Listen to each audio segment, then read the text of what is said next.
busting my balls, Billy, okay? I can already tell that I don't like you. Fuck you, bust on my balls. I ain't scared of you motherfuckers. It might be your first ball job. Yeah, of course. How long did it take for the guy to come?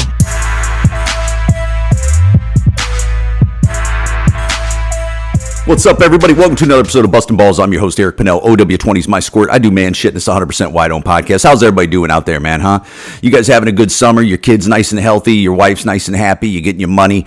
Your boss staying off your back? Your employees listening to you? You know what I'm saying? Customers not freaking getting on your goddamn nerves? Is you know, all that stuff. You getting a little bit of fun time in? You're throwing some drinks down your throat. You're smoking a little and hopefully you're staying off the hard stuff, because guess what? It ain't going to take you nowhere but to the devil's house. I mean, if you want to go to the devil's house, go to the devil's house. But you know what? Don't be surprised what happens at the devil's house, and then you come out crying like, I went to the devil's house and it didn't go well. Duh. You were walking right into the devil's house, pal. How about that? Let's get right into it, man. You guys have a good JuneTeenth, everybody. Do you guys celebrate JuneTeenth? I mean, JuneTeenth is so fun.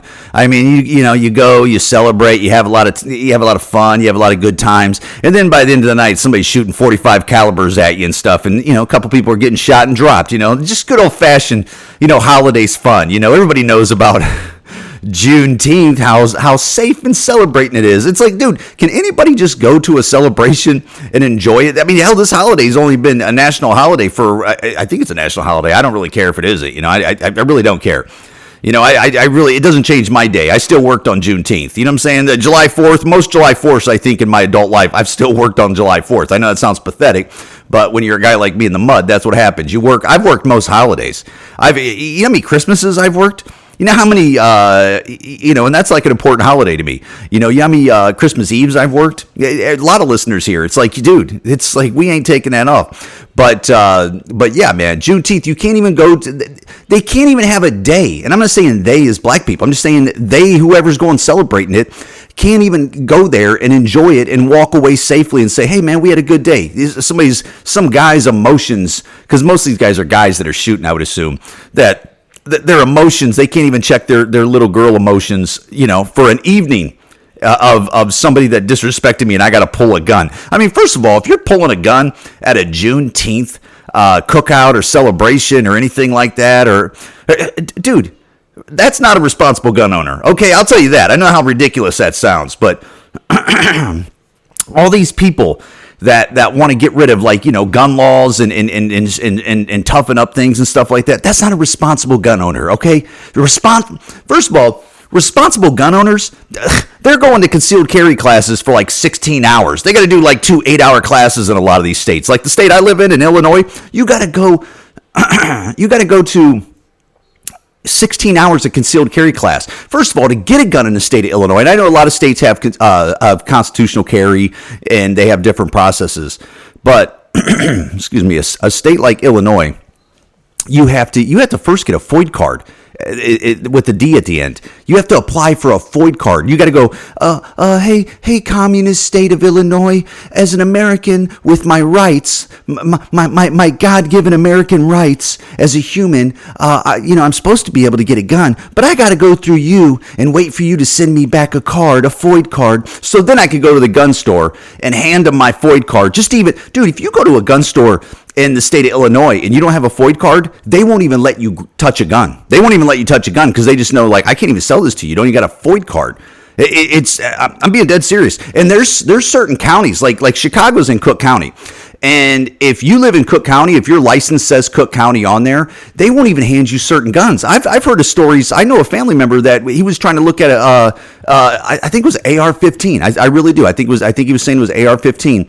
And he went to a gun store and they go, look, I see your FOID card or your driver's license, whatever they ever checking on him. And it said Cook County. And they go, yeah, we're not even going to hand it to you because you can't even own an AR-15 by their rules in Cook County. If you're out of it, I'm out of Cook County, I'm not in that county. So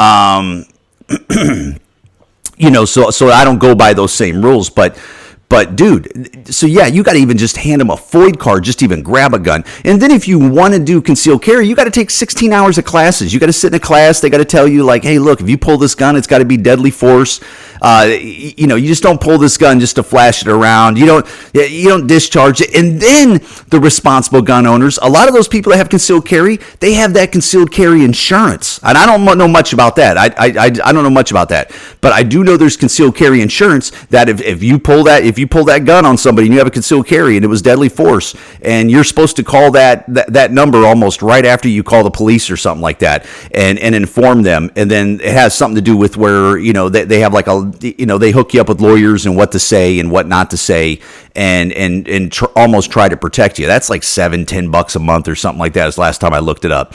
And that's a responsible gun owner. Somebody pulling out a 45 caliber, a 9mm, a Glock at a JuneTeenth celebration, and they start shooting innocent people. That ain't responsible people. There's no gun laws that you're ever going to come up with that's going to stop a human like that. That's going to do that.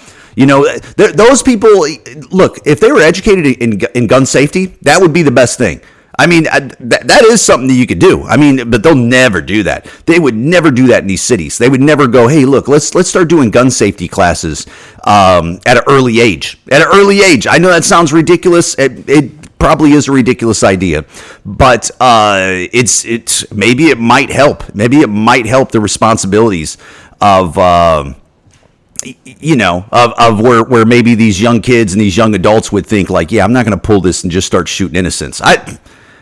Dude, if you don't got a check engine light in your head that tells you like, hey, we're at a JuneTeenth celebration, I probably shouldn't pull out my 45 caliber and just start shooting it at people that are your temporary enemy. Like just people walking by, whether they're wearing different colors that you don't like, or they didn't look at you right, or they said something to your girl, and that's the way you handle it. Dude, there ain't no laws that are going to stop that. Yeah, I don't care. You ain't going to get all the guns off the streets. You ain't, but you'll never hear about that. You'll never hear about that. These cities are screwed, man. And again, I started this off being a comedy podcast, and this is where I'm at now with this. Dude, there was a 4-year-old that just got shot the other day in Chicago, and you think that would be like big news in Chicago? That's nothing. That's nothing. I mean, hell, there was like, I don't know. They're on the news today. There's 4 or 5 people that were shot just on the beaches. People can't even go to the beaches on a hot 90-degree day without shooting. Tell me that. You can't go. Dude, how many times have you went to like swimming in your life, whoever's listening to this? And I get it. You bring your gun, I guess. I've never went swimming and brought my gun. I don't know. I don't ever bring guns to swimming, but I get it. You're bringing a gun to swimming. But how many people out there have went swimming and then they go, yeah, by the end of the night of me swimming, I'm going to be shooting? Who does that? Like, what are you going to do with that person? You know what they're going to do with that person? Nothing. They're going to slap their hand. They're going to have multiple violations with smaller crimes and even big crimes like that. And guess what? They're going to let them out fast. They're going to make a bunch of excuses for them. And then society's just going to keep rolling like that until nobody's in towns like this. I mean, dude, to think that they've ruined the great city of Chicago, to think that they've ruined the great city of Los Angeles. Dude, Los Angeles, I tell you what, man. I remember when Los Angeles was known for like Hollywood. I remember when it was like known for like celebrities and movie stars. And I know things have changed. I get it. Things have changed. You don't need to go there no more. We got this stuff now, and you can communicate right to the people. And if the people dig it, they dig it. And if they don't, they don't.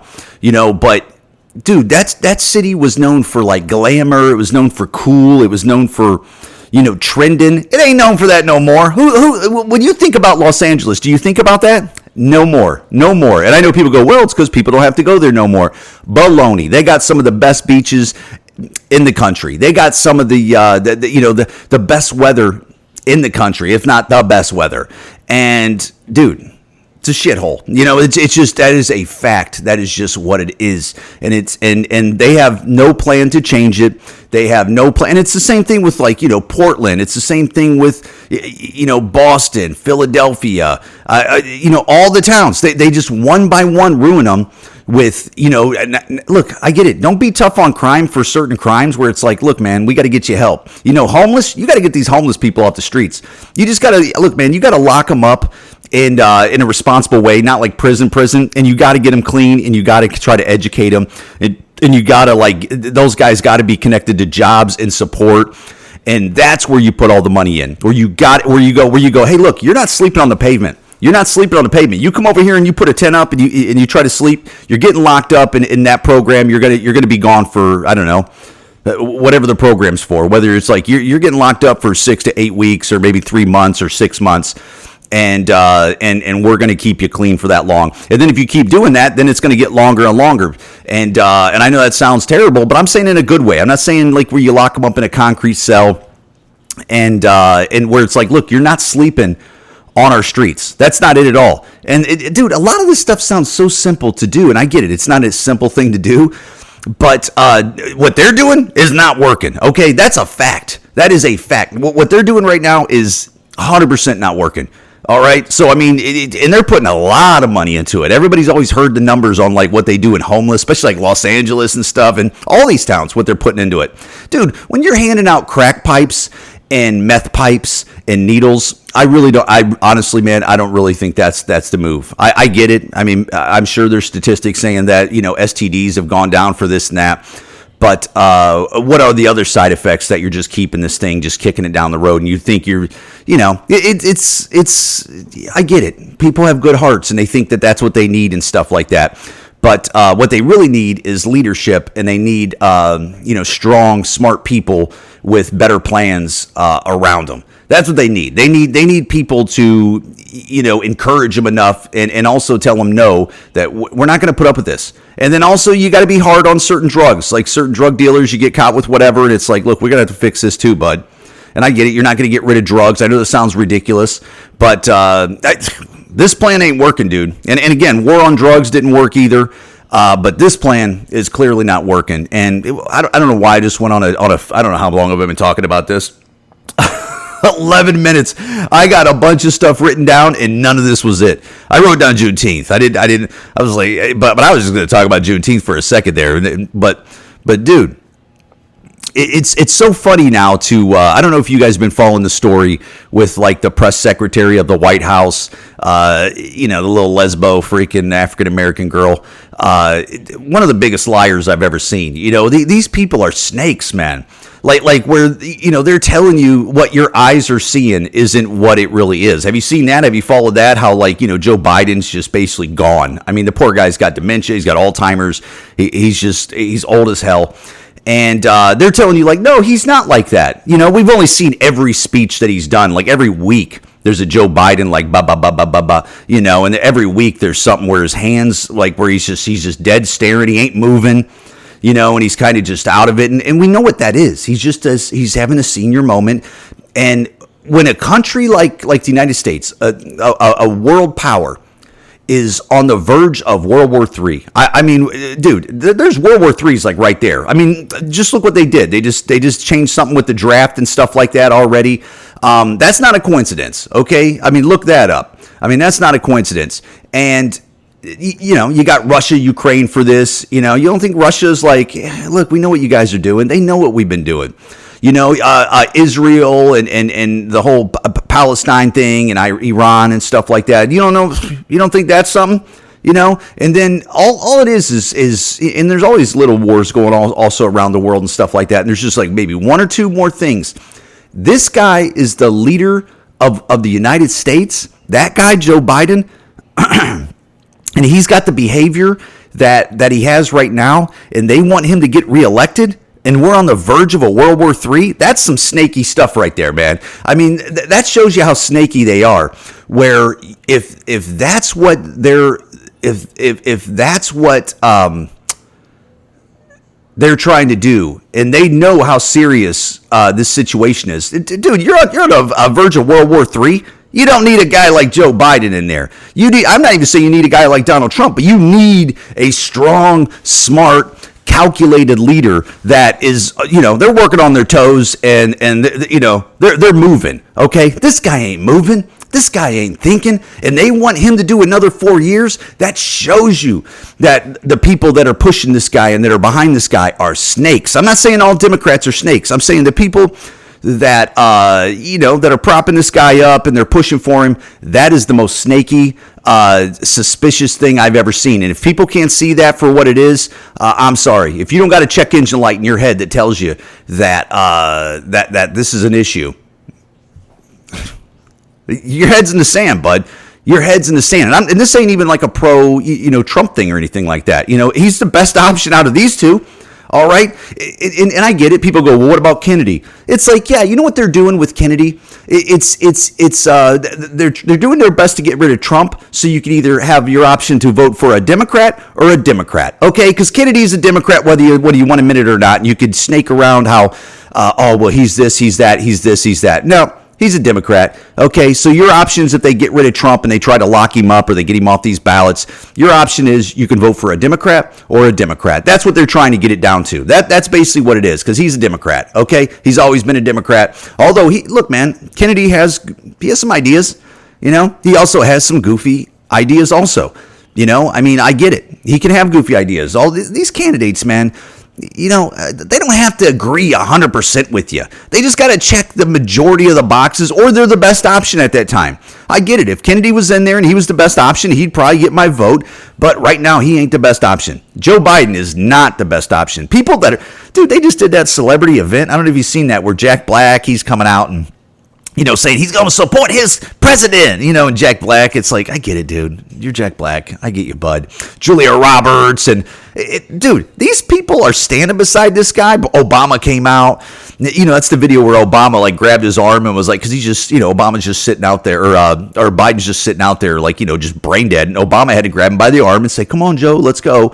And, dude, there are people out there that are movers and shakers. They're CEOs of companies. I mean, I'm talking the elite of business people, the elite of thinkers that are like, you know, they're high level. Nobody's grabbing their arm and taking them off stage like that. They just ain't doing it. So the reason why I bring that up is that's the same videos that these White House press secretaries are saying, oh, those are deep fakes. This is a lot of nothing. Oh yeah, Joe Biden in what his situation is basically like a lot of nothing. Is that what you're telling me, that I'm not supposed to believe my own eyes?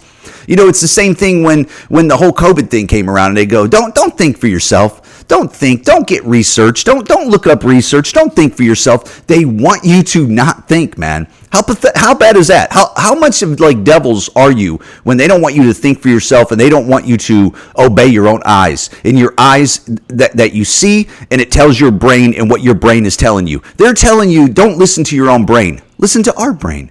That's what they're telling you. If that ain't the devil, I don't know what the devil is. And that's been the second time I've brought up the devil. I tell you what, dude. The older I get, man, I realize it. There's something to it. There's something to it, right? There is good and evil. And there's people in the middle. I get it. There's people that are like, I don't want any problems. Well, guess what? You're the ones that you get eaten and chewed on, okay? And those are the ones that they pull you one way or the other. And a lot of times they pull you the other way. You know, it's ridiculous. Let's get to it, you know. Let's get off it, you know. I want to talk about how Justin Timberlake got a DWI. I didn't even know they had DWIs in certain states anymore. I had a stepdad that got a DWI in Ohio years ago. It was driving while intoxicated, I think. And then most of them went to DUI. And yeah, I think it's driving under intoxication. And there's a lot of DUIs in my family, man. I've never had a DUI at this point. Hopefully never. Knock on it. I don't ever want it. Not saying I've never. You know what's so funny, dude, is how people act like they've never drunk and drive. Like you ever be around people where they're like, oh, I've never drunk and drive, and they're at a certain age, and I'm like, you're a liar. You know, because if you're over a certain age, everybody was drinking and driving. Dude, most people were in places where you couldn't get cabs. Most people were at places where they just were like, you know, like everybody else that gets a DUI, they go, I think I can get home. I'm good. You don't think Justin Timberlake thought he was good? And then you get behind a wheel and you go, oh shit, you know, you're in trouble. That's how you know. That's how it is, man. I've been there before. Last time I was drinking and driving, I was in the Loop in downtown Chicago coming to the Midway Airport. That's years ago. I'm talking 16 years ago, probably 16 and a half years ago. Terrible decision. That was the last time. I think I drunk and drive was 16 and a half years ago. And I remember when I was driving, I go, Eric, you're fucked up. And I remember I got there, luckily, and nothing happened. And I remember thinking, like, don't do that again. And I haven't done it again ever since. You know, dude, I've banged up my license before. I've never got a DUI, but I've driven under suspended license in my 20s in Ohio, and they got me twice in 1 week. I mean, it ruined me. I mean, you're going to court. They threw me on house arrest. I was on house arrest for 40 days one time. 40 days with an ankle bracelet. I got a 28-year-old son. I had to go to his preschool and pick him up. I was wearing, dude, I'd wear shorts. I didn't care. After a while, you're just like, whatever. I'm wearing shorts with an ankle bracelet on, picking up my 4 or 5 year old, at preschool. I mean, you want to talk about trash baggy? Now that I look back, I go, dude, you should have just wore pants. And it's like, nah, whatever. Well, first of all, I think I was more rebellious because I couldn't believe they were putting me on house arrest for driving under suspended license. And I get it. It was like, hey, your license was suspended for all the cop people out there. But also, it's like, dude, just give me a fine and whatever and suspend my license for a certain amount of time. They put me on house arrest. I had to piss test every Wednesday, have some gay dude watch me pee every Wednesday. And I didn't get caught for drugs. I didn't get a DUI. There was no substance abuse or alcohol, but the program for the house arrest was set up that way where they were like, yeah, we got to piss test you. I had to go to a counselor. I had to go speak to a counselor one time, and they were asking me questions. And I didn't answer any of them. I just said, no, thank you. No, thank you. No, thank you. Dude, you think I'm a prick now? You should have met me when I was probably like 22. I was extra special. I was like, but dude, that's what I'm saying. That was the first time that I realized that the authorities sometimes want to put you in the system and they want you to mess up. And that is a real thing. People that's never been into like a system of like law enforcement and the court system. It's almost like you don't know how messed up the medical system is until you're like sick and you got to deal with it. Like, if you got like, you got to use doctors and hospitals and testing and stuff until you use when you're healthy, you don't mess with it. You think, oh, it's not messed up. I got health insurance. And then you start using it over little things and you see all the red tape and the bureaucracy that you have to go through and also what it is. And you go, this system's broken. It's the same thing with the court system and programs like that I guess were a good idea. But when they threw me on house arrest for driving under suspended license, I realized that like, oh, they want me to mess up more. Because if they catch you while you're on that, like for example, like if you're on probation, I was not on probation, but it felt like that. But like say somebody that's on probation for, a year, 2 years, 6 months, if you mess up like any little things while you're on that probation, they're going to take you out the deeper waters and chew on you. That's what they do. And it almost feels like they want you to do that because guess what? That's like good for business. That's like them getting a sale. That's like them going like, oh, I upgraded them to, it's like a car salesman that got you to, pop on the extended warranty. They just gave you an extended warranty. They just got an extended warranty because now your probation that was 6 months or a year, now we're going to do it for three years. And also now you got to do this program or this and that cost you more money. I mean, dude, I get it. Don't drink and drive. Don't do big crimes and stuff like that. But there's a lot of little crimes out there, man, that they will, it's like, dude, what are we doing here? But anyways, I don't know where I got on that. But old Tim Dog. Oh, Justin Timberlake, dude. You know what, man? He got a DUI, whatever. It is what it is. I don't know how a rich guy like him, I mean, you're talking filthy rich, how he doesn't have a driver. I don't know how you just don't have a driver. I don't know how Justin Timberlake just doesn't even take an Uber. How cool would that be if you're an Uber driver and Justin Timberlake gets in the back of your car? How far was he driving? Dude, I know there's people that work at warehouses that drive 50 minutes in Ubers to get to their job back and forth. And they're paying, $40, $50 just to get to their warehouse job. You're telling me Justin Timberlake can't pay an hour and even if it was an hour and a half drive, which I don't think that what it was. You don't think Justin Timberlake can't pay $45? It's like, dude, just take an Uber, dude. Oh, they don't got Uber in the Hamptons? I don't believe that. Anyways, let's keep it moving, man. Let's talk about how Boston Celtics won a championship and nobody cares. I mean, dude, is it me because I'm getting older? Is it because there's more options for fun now?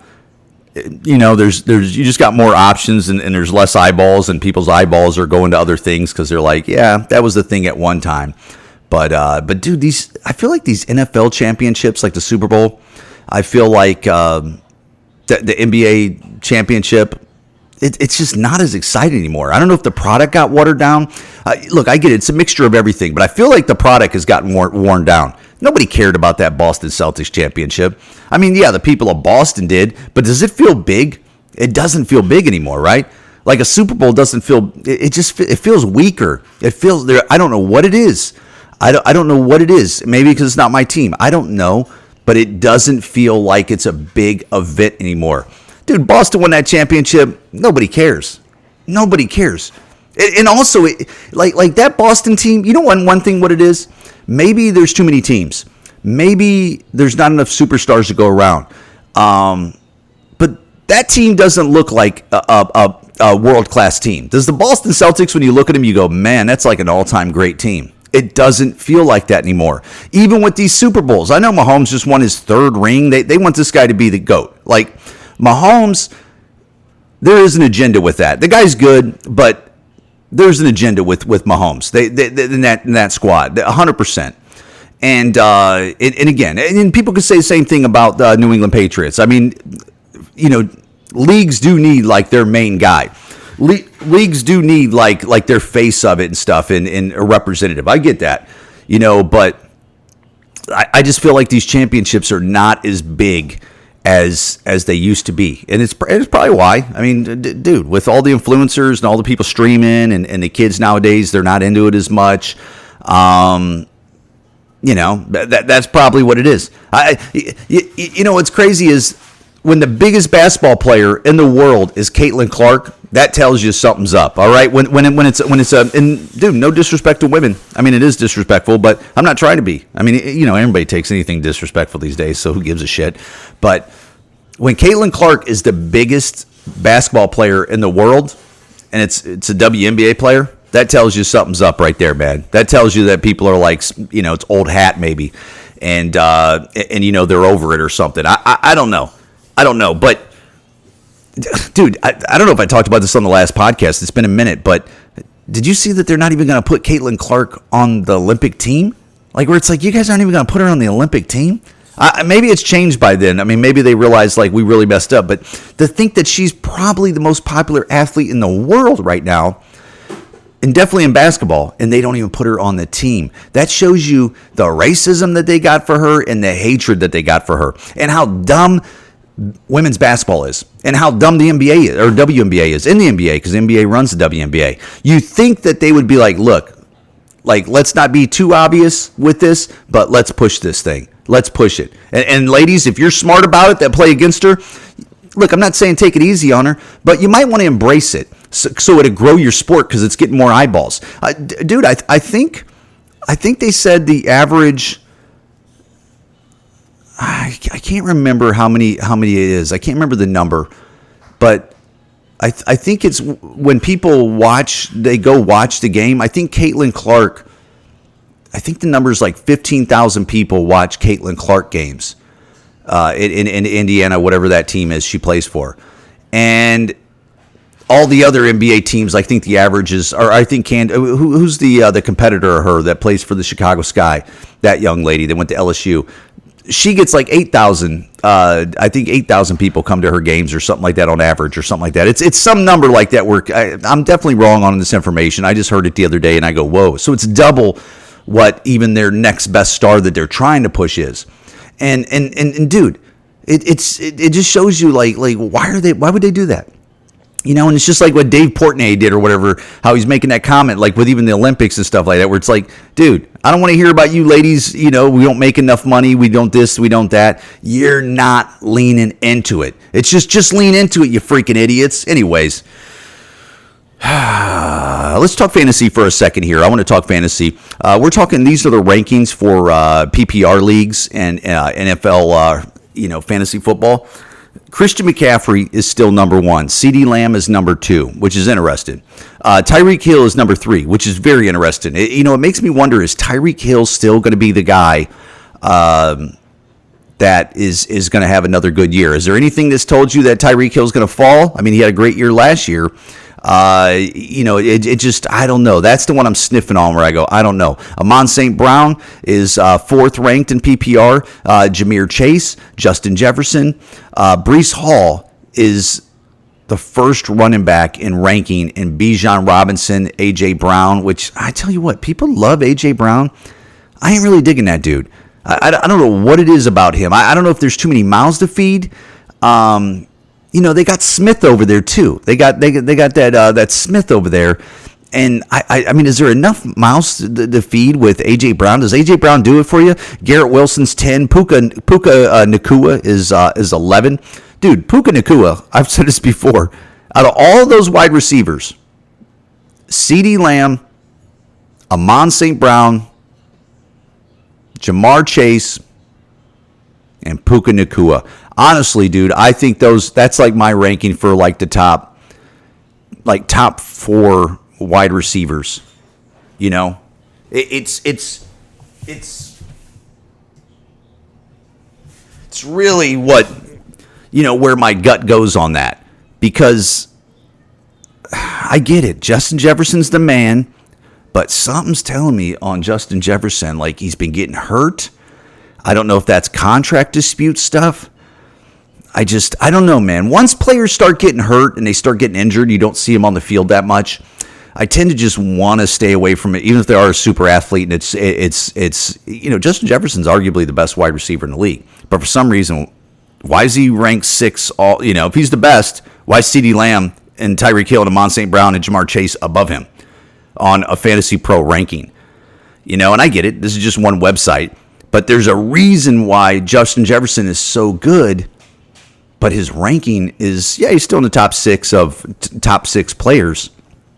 But for some reason, you know, when you look at it, you go, I don't know if I'd pick him. I don't know if I'd pick him. Like if I had a first pick overall and I was, you know, he comes around like in the top 5, 6, 7, I don't know if I'd pick him. You know, like I said, there's something about youth that I like. That's what I'm saying. Like Puka showed you what he has. Jahmyr Gibbs showed you what he has.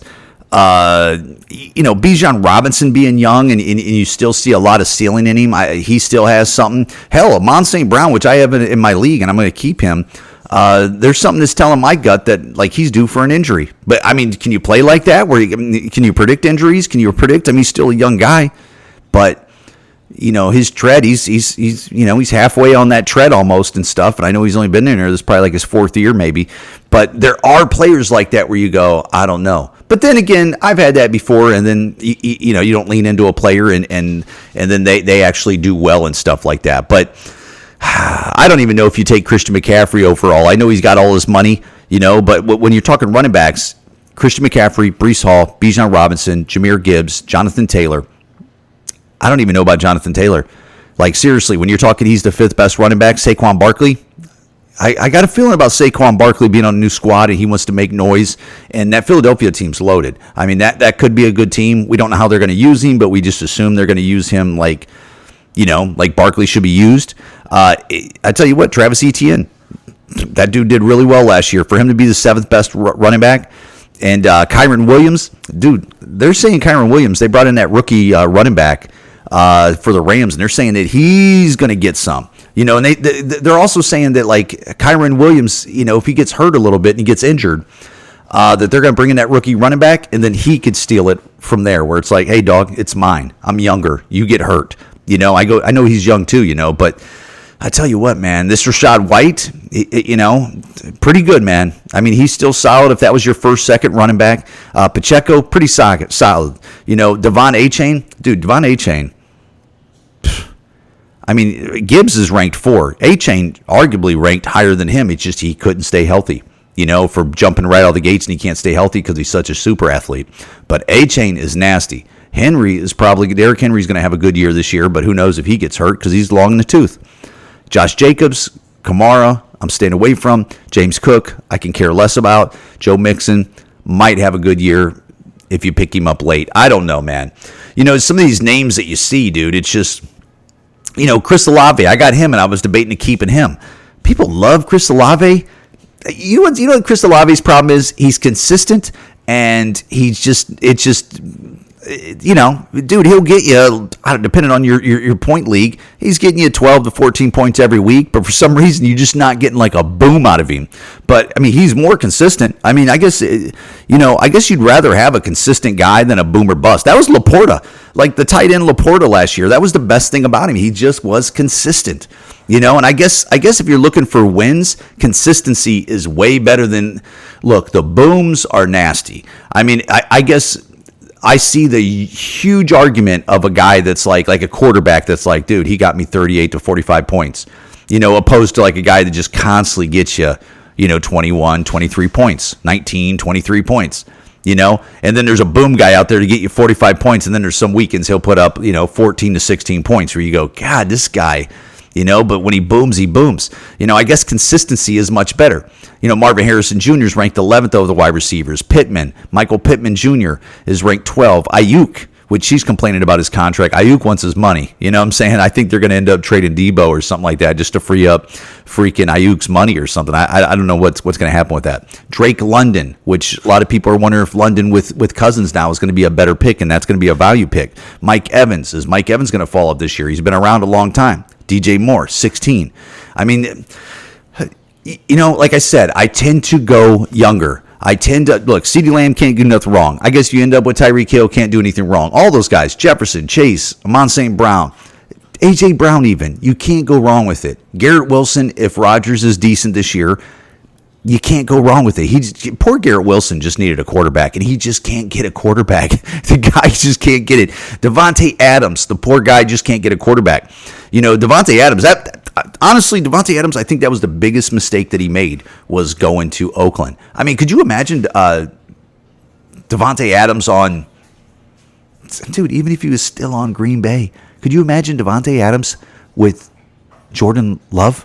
Could you imagine with that? Like Devontae Adams with him? I mean, just put Devontae Adams with anybody. Could you imagine Devontae Adams with the Chargers? It's over, dude. It's over. But now these wide receivers, once you don't have a quarterback, you're done. You don't have anybody to throw you the ball at all consistently. You don't have a dart thrower, and that's what they need, dart throwers. I don't know. I like young. I like young football players for fantasy, and but I do like consistent. I mean, look, sometimes the old guys, they're still consistent. You got to get them. I mean, it's just the way it is. When you're talking like tight ends and stuff like that, dude, I like Sam Laporta because he's young and they threw him the ball. I don't like Travis Kelce. I like McBride. I don't like Mark Andrews. I like Kincaid. I like Evan Ingram. I don't like Pitts. I don't like Kittle. I like Njoku. Jake Ferguson, who cares, and everybody down there. The only person I care on this lower tier right here, Brock Bowers. This guy right here is going to be unstoppable. I mean, there's no way that Brock Bowers isn't going to be a star. If there's any tight end out there that you're probably going to pop on, that you should pop on, it should be Brock Bowers. I'm not saying take him early, but I'm not saying he ain't going to be there late. So you better evaluate when you're looking at, when it's your pick and I don't know when you're doing fantasy, but when I'm doing fantasy, I'm constantly like, when it comes up to my pick, I'm constantly looking at who's the quarterback, the best quarterback, that guy, who's the best running back, that guy, who's the best wide receiver, that guy, who's the best tight end, that guy, what defense is there, that guy. And then out of all those, you rank in my mind quickly where I go, who's the best player out of all these 5 players or 4 or 5 players that I just looked at? It's this guy. Do I need to take this guy right now? Because sometimes quarterbacks, you'll pause on it. But then sometimes you go, no, I better pop on it now because this guy value-wise is way better for my team than this guy. So that's kind of like what I do when I come down to it. But whatever, man. We're going to get on with this, dude. Let's talk about how everything's expensive now. You want to talk about that? I get it. You don't. But, dude, everything is expensive now. Have you noticed that? Like everything. Like everywhere you go. I told my wife the other day, I went to Walmart the other day and bought nothing. I spent $102. I go, God damn. I go, it spins so fast now. Like money spins so fast, and it's harder to make it. Like it spins so quick on nothing. And it's harder to make it, I feel like. Like I get it. If it spins fast and it's not like a ton of money, and you're just like, yeah, I mean, dude, there's a big difference consistently from 100 to 60. I mean, that's a big difference. And, but I maybe it's not. Maybe everything doesn't feel expensive to you. I got to get off here. I got my son down here playing with, farm equipment and stuff. And that's all the bells and whistles you're hearing. Guys, Bustin' Balls podcast on most platforms. Eric Pennell Comedy on other platforms. Please share the videos if you see them. If not, I totally understand it. Hope everything's doing well. Hope you're putting titty nipples in your mouth. Hopefully you're getting your money. And hopefully your old lady's staying off your back, you know what I'm saying? And have a good summer, and I hope those kids are healthy. Guys, thank you so much for listening. Bustin' Balls Podcast.